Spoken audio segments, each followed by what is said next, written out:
दिन था 16 मई 1998 का। इंग्लैंड के शहर लिसिस्टर में एक आम शनिवार की सुबह थी। सूरज बादलों के बीच से झांक रहा था, सड़कों पर काम करने वालों की हलचल थी और हवा में ताजी ब्रेड की खुशबू तैर रही थी। दरअसल इस शहर की पहचान ही इस ब्रेड की खुशबू से होती थी। ये शहर यहाँ पर बनने वाले ब्रेड के लिए वर्ल्ड वाइड फेमस था। लेकिन उसी दिन उस सुबह की खुशबू कुछ घंटों बाद डर, अफसोस और मौत की गंध में बदलने वाली थी। दरअसल इस शहर के इंडस्ट्रियल एरिया में हार्वेस्ट बेकरी नाम की एक बड़ी और मशहूर ब्रेड बनाने वाली कंपनी थी। यहाँ हर दिन हजारों ब्रेड तैयार होती थी। मशीनें लगातार चलती रहती और बड़े बड़े ओवंस जलते रहते। कुल मिलाकर देखें तो ये फैक्ट्री सिर्फ एक बिजनेस नहीं थी, बल्कि सैकड़ों परिवारों की रोजी रोटी का जरिया था। लेकिन उसी फैक्ट्री की दीवारों के अंदर 16 मई 1998 को कुछ ऐसा हुआ जिसने पूरे देश को हिलाकर रख दिया। ये कहानी है दो ऐसे इंसानों की जो आए तो थे अपनी ड्यूटी करने, लेकिन वापिस अपने घर कभी जिंदा नहीं लौट पाए।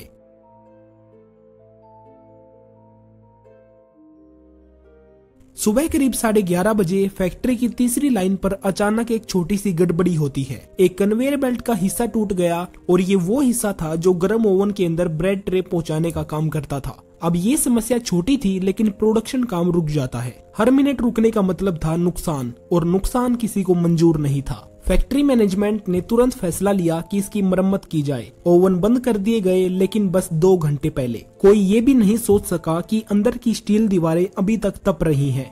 तापमान अभी भी 100 डिग्री से कहीं ज्यादा है। बाहर से ओवन ठंडा लग रहा था, लेकिन अंदर अभी भी जानलेवा गर्मी थी, और यही गर्मी सब कुछ बदलने वाली थी। मरम्मत के लिए 2 इंजीनियर्स चुने गए, डेविड मेस और इयान एरिक्सन। दोनों फैक्ट्री में कई सालों से थे, मेहनती, जिम्मेदार और सबसे भरोसेमंद। डेविड शांत स्वभाव के थे, हमेशा नियमों का पालन करते, और वहीं दूसरी तरफ इयान हंसमुख थे, लेकिन किसी भी खतरे से डरते नहीं थे। उन दोनों को बताया गया ओवन बंद कर दिया गया है, अंदर जा सकते हो और अपना काम कर सकते हो। लेकिन किसी ने भी टेम्परेचर मापने की जरूरत नहीं समझी। किसी ने ये भी नहीं सोचा कि मेटल की दीवारों में जमी गर्मी अभी भी कई घंटों तक बनी रहेगी। डेविड और इयान ने अपने औजार उठाए, हेलमेट और दस्ताने पहने और ओवन में उतर गए।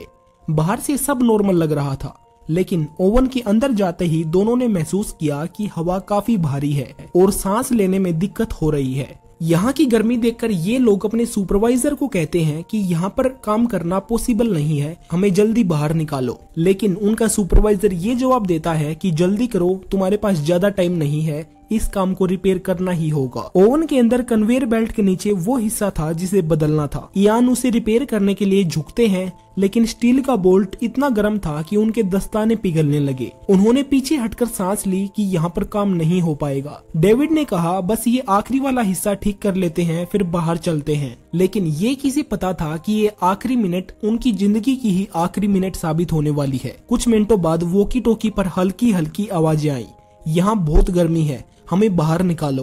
और फिर कुछ ही सेकंड्स के अंदर सन्नाटा छा जाता है। बाहर खड़े सुपरवाइजर ने सोचा शायद सिग्नल चला गया। उन्होंने दोबारा आवाज लगाई, डेविड, इयान, क्या तुम मुझे सुन सकते हो? लेकिन दूसरी तरफ से कोई जवाब नहीं आया। कुछ मिनटों बाद ओवन के बाहर धुआं दिखने लगा। कर्मचारियों ने घबराकर कहा, अंदर अभी भी लोग हैं। और ये बात सुनते ही चारों तरफ अफरा तफरी मच गई। किसी ने ओवन का दरवाजा खोलने की कोशिश की, लेकिन हैंडल इतना गर्म था कि हाथ जल गया। किसी ने उस पर पानी फेंका, लेकिन पानी तुरंत भाप बनकर उड़ गया। अंदर से कोई आवाज नहीं आई, सिर्फ एक खामोशी थी। तुरंत रेस्क्यू टीम पहुंच जाती है, लेकिन उन्हें अंदर जाने में टाइम लगता है।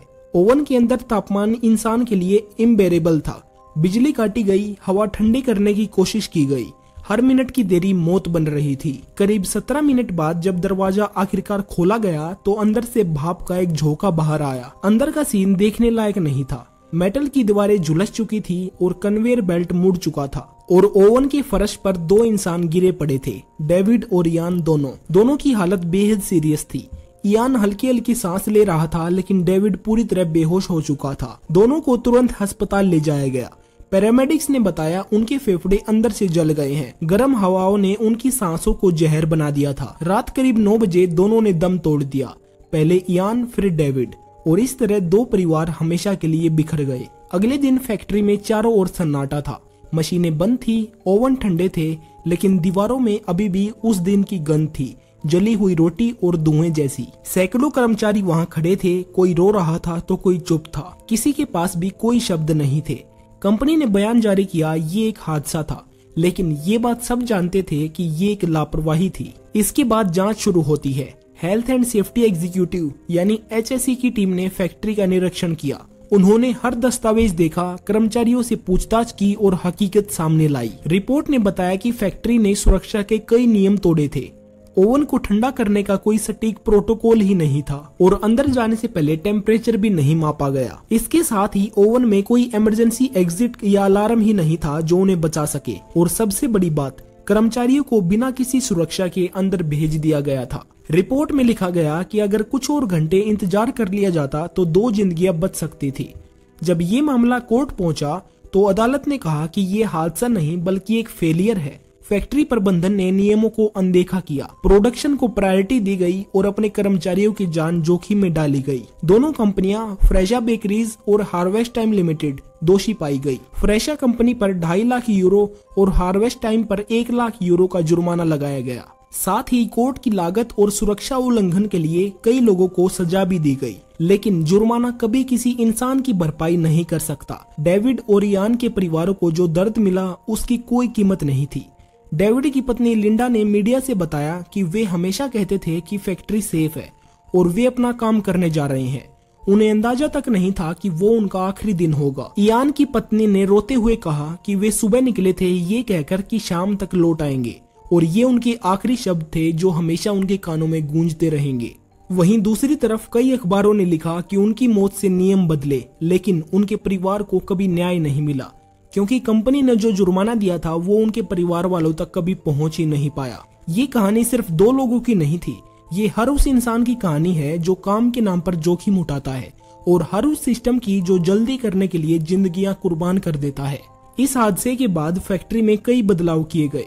हर ओवन में टेम्परेचर सेंसर, इमरजेंसी एग्जिट और कूलिंग सिस्टम लगाया गया। हर कर्मचारी को ट्रेनिंग दी गई ताकि ऐसे किसी सिचुएशन में बचा जा सके। लेकिन ये सब तब हुआ जब 2 लोग मर चुके थे। आज 25 साल बाद भी लिसिस्टर शहर के लोग उस दिन को याद करके कांप उठते हैं। उस फैक्ट्री के बाहर एक छोटे से बोर्ड पर लिखा हुआ है, in memory of David Mace and Ian Erickson. कभी कभी वहाँ मोमबत्तियां रखी जाती हैं, कोई पूजा नहीं, कोई स्पीच नहीं, बस कुछ देर की खामोशी। और इस खामोशी में वही सवाल गूंजता है, क्या आज भी काम की जगह सच में सुरक्षित हैं? डेविड और इयान ने कोई गलती नहीं की थी, उन्होंने बस भरोसा किया अपने काम पर और अपने सिस्टम पर। लेकिन उस दिन वही सिस्टम उनकी कब्र बन गया। उनकी मौत ने पूरे देश में सुरक्षा कानूनों को बदल दिया, लेकिन ये भी साबित हुआ कि बदलाव अक्सर किसी की जान जाने के बाद ही आता है। आज भी इंग्लैंड की इंडस्ट्रियल सेफ्टी मैनुअल्स में लिखा है, रिमेंबर लिसिस्टर, रिमेंबर हार्वेस्ट टाइम, क्योंकि उस दिन की गलती ने आने वाले हजारों कर्मियों की जान बचाई। कभी कभी जिंदगी बचाने के लिए बस एक कदम पीछे हटना ही काफी होता है। कभी कभी रुको कहना चलो कहने से ज्यादा बहादुरी होती है, क्योंकि प्रोडक्शन दोबारा शुरू हो सकता है लेकिन जिंदगी नहीं। अगर आपको ये स्टोरी पसंद आई हो तो वीडियो को लाइक करें, चैनल को सब्सक्राइब करें और हम मिलते हैं आपसे बहुत जल्द एक और ऐसी ही माइंड ब्लोइंग स्टोरी के साथ।